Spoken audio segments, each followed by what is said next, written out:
Well, hey, how's it going, folks? Thanks for joining me today on this particular video where we're going to be diving into another knife and knife review. And we're looking today at the Timberwolf from Work Tuff Gear. And I'm about to let loose the nerdum on you right now. The Timberwolf was one of my favorite mechs in the video game and show MechWarrior from the mid-90s. So shout out to those of you who love MechWarrior. Throw it down below if you played or watched the show and what your favorite mech was. So that's what I thought of as soon as I saw Timberwolf. I'm like, oh man, that's what I think of. And then obviously Timberwolf's like the animal. So what we're looking at here today and what really intrigued me with this design is that we're basically getting an EDC sub 4-inch blade, but then we're getting a big full-size handle, which is somewhat unusual for a knife that is designed for more compact EDC everyday carry capabilities. They're usually a designer is trying to keep the entire footprint really small, and so what ends up happening though is they sacrifice handle size and ergonomics and capability, where that's not done with this particular design, and I think it's pretty bomb. So we'll just jump right into these handles right out of the gate before we take a look here at the blade. Now this is machined G10. If you've ever held a Work Tuff knife, you know what I'm talking about. The ergonomics are insane. It's great. Every single angle is radiused. Really, really nice. No hot spots. We got nice scalloping up there, so you could do pinch cuts.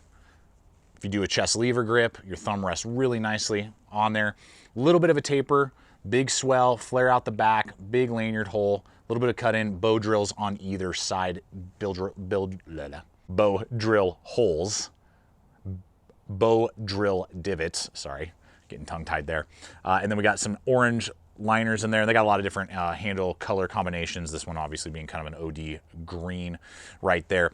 Now, what's awesome is the maximum thickness right here by the divots is going to be 0.86 on the overall thickness. So that's got some girth right there to it. Tapering down a little bit, but not too much. That's good. You know, sometimes you get this really nice palm swell, but then near the next, you got this really like tapering, and it can actually cause issues. So this is nice and full in my large size hands, tons of real estate, because the handle scales are 5 inches long.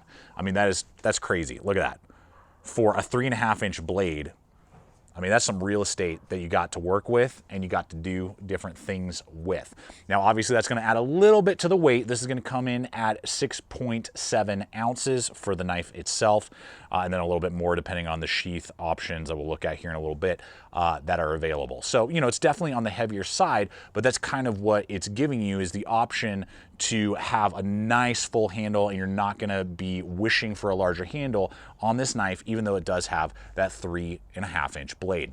And I gotta say, I love that, I'm gonna call it blood splatter. I don't know if that's exactly what they call it, but blood splatter finish on there. Very, very cool. They have a couple different finishes that they do. It's holding up real nicely with all of the general utility tasks I've been putting this little guy through. And it's good that we do have a coating on here because this is a high carbon steel. It's a Japanese made SK85 steel, Rockwell 56 to 58, a double tempering process on there, giving you both durability for edge retention, but then flexibility for toughness. So you're getting the best of both worlds. And I've had several Work Tuff knives now with that steel, some of their bigger ones that I've just thrashed on, and it's a very good steel. And I put it up against most American-made 1095 from reputable companies. So very happy with that steel, but it is going to rust on you, so that's why there's a good, you know, coating to have on there. The blade itself, again, from the handle to the tip, is going to be 3.5 inches long, and then 1/8 of an inch thick, full tang all the way through. It's a very high saber grind. Basically, the saber, show you guys right there. Right basically where the word stop is where that flat portion goes. So it's very high. So that's a good thing, and 1/8 of an inch thick, perfect for this size of blade. And then you have that really nice swedge up top. I'm really digging that swedge. Just gives it a cool aesthetic and a little bit of better piercing. You are gonna have a precision tip there. And then you do have a convex grind, great grinding that Vic does on the Work Tuff blades. So super cool with that, and the performance was excellent for this type of knife. Can compete with a lot of pocket knives that are out there in precision and slicing capability, but then again, you have this durability and this wide kind of leaf shape that you don't always get in pocket knives, but that you can get with a fixed blade.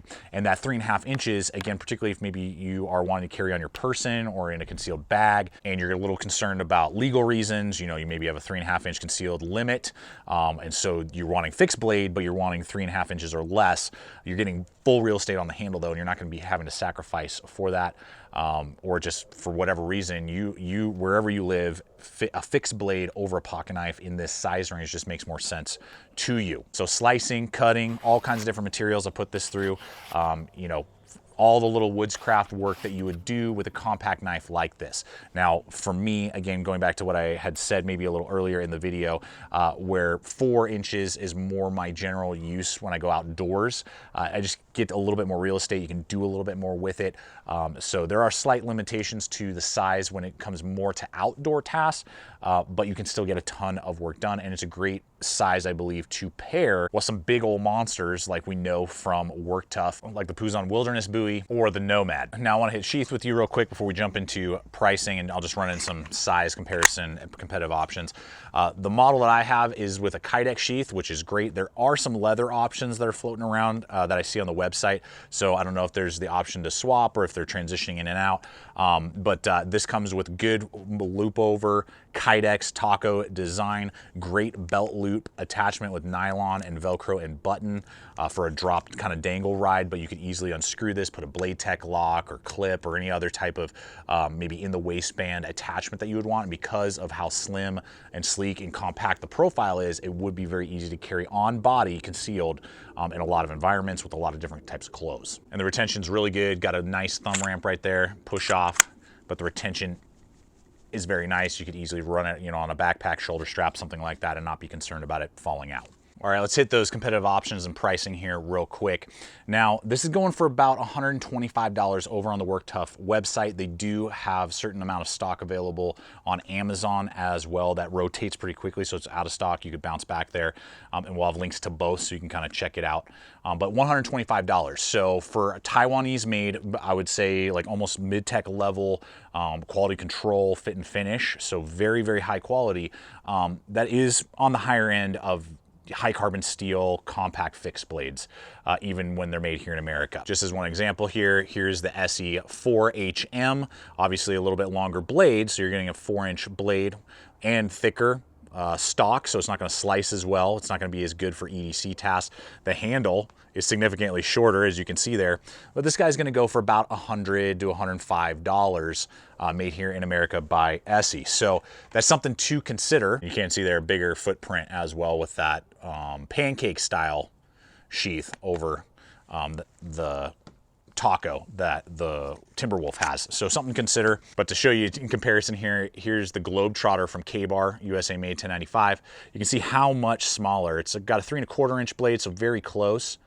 But it's got a thicker, shorter grind on it, so not as good for EDC slicing capability, and the handle is nowhere near as big and full and long as this Timberwolf. So that's where the benefit to this design comes in. You're getting the thin, slicey, piercy stock that you're getting with the blade, but then you're getting that full-size handle. So I think it's giving you some awesome capability, and if you are looking for those compact fixed blades, I don't think you would be sorry or amiss with this Timberwolf, and gives you a lot of capability and features that you're not always going to get with most other brands out there, even if you are going to be paying a little bit more for that capability. So I want to thank you guys for coming over and watching this particular video. I look forward to reading the comments. I'd love to hear those of you that own a Timberwolf, what's been your experience, and if you guys in general have any comments, questions, something maybe that I missed in this video, I'd love to answer those for you in the comment section below. And I invite you to subscribe if you're not yet a subscriber here at the channel. Throwing up content like this all the time. You can check out the other video popping up. Check us out on social media as well. And until next time, always remember, stay equipped, stay prepared, and we'll see you out there.